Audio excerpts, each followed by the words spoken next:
Today we're going to be talking about vocal EQ and how to nail your vocal EQ. If you don't emphasize and make sure that your lead vocal is the best it can possibly be, you're probably just going to end up ruining your song, because the lead vocal is such a critical component of ensuring that your song is fantastic. Today we're going to be talking about EQ techniques to ensure your lead vocal shines and that your song will stand out because of how good the lead vocal sounds. Without any further ado, let's dive into the tutorial on how to EQ your lead vocal. Part of this series that I'm doing, I also created 2 different guides for you to help you out as you're moving forward in your journey of mixing systematically. So the first one is going to be an EQ guide, which gives you all of the basic understanding of where the areas of interest when you're EQing each and every single instrument.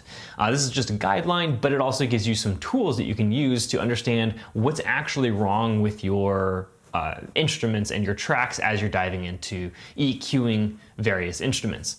And then the second guide is a guide on compression. This is basically a 101 guide on what compression is and how to use it effectively. It goes through the 4 styles of compression so that you can understand exactly what I'm talking about throughout this series. So make sure you pick up both of those guides. You can find the link right below this video, or you can go to mastering.dinosaurdogstudio.com. Okay, so today we're going to be talking about EQ again, and it's going to be lead vocal EQ, how to nail the EQ on your lead vocal. So we're going to use the same exact process that we've already used in the last videos. So if you haven't went and watched them, I covered the same methodology for EQ for any instrument. However, for lead vocals, there's really nothing different, but we use the 5-step process, which is first listening to the track in context of the mix. We then establish what our intention is with our EQ for that instrument inside the mix. And then the 3rd step is we actually adjust the EQ. 4th step is then we gain stage the EQ. The last step, the 5th step, is we then A/B it to make sure that the change we actually made with our EQ lines up with our intention. So I'm gonna go through that process for the lead vocal and how I would do that inside of a mix. What I've done first here is I've already boosted the lead vocal about 5 decibels, so it's really loud in the context of the mix though still, so I can clearly hear what's happening with the lead vocals without losing the context of the mix. Let's listen to it and then determine what do we think the lead vocal actually needs to be enhanced with EQ, with tonal EQ inside of this mix. We will sing a new song, 'cause death is dead and gone with the winner. We will sing a new song, that hallelujah is flowing like a river. We're coming back to life, reaching towards the light. The first thing that I notice in the vocal is kind of a lack of meat in it. There's a lot of top end to it. A lot of the syllabants is coming through.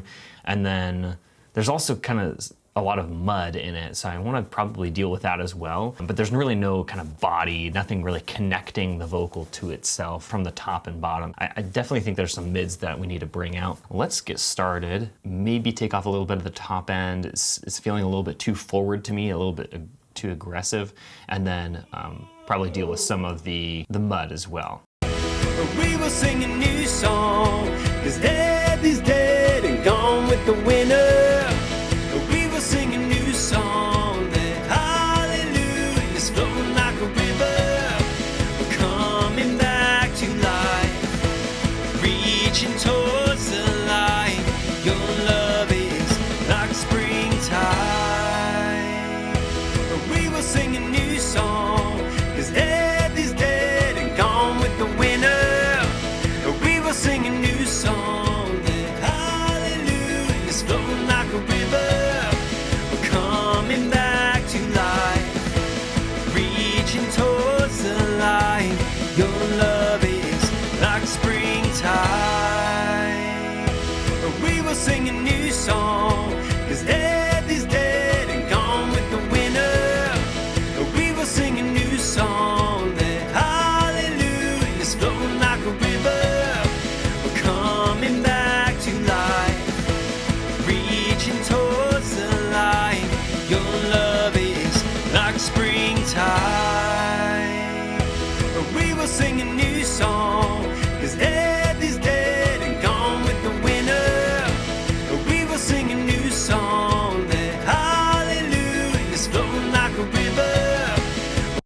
next step is to now gain stage this to make sure that we're not just making changes just because it sounds louder and then ultimately making bad decisions in our mix. So I'm gonna add another plugin here, level meter, and we're gonna do average volume because that's really what a human hears, is average, not peak volume.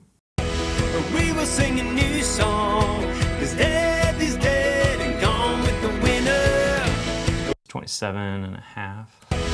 We will sing a new song, 'cause death is dead and gone with the winner.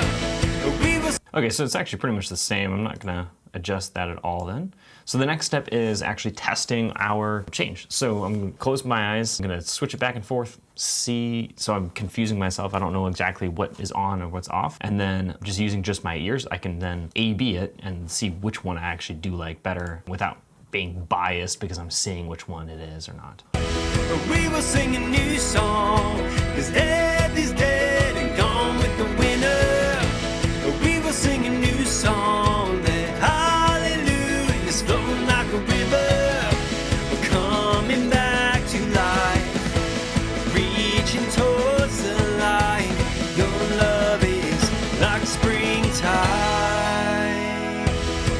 I like this one more. It's really bringing out a lot more of that kind of low end. It feels warmer and not quite as harsh as the other version. I think this little cut here in the low mids is helping us a lot for this lead vocal. Anyway, but that's the process that we're going to use for our lead vocal, and now we are done with our lead vocal bus, ready to move on to our harmonies. I hope this was helpful for you. Again, the 5-step process to EQing any instrument, including vocals, is going to be listening to that instrument in context, determining your intention for that instrument, then making the changes with your EQ, gain staging your EQ, and then A/Bing it to ensure that you actually like the change you made. Thanks for watching and have a good day.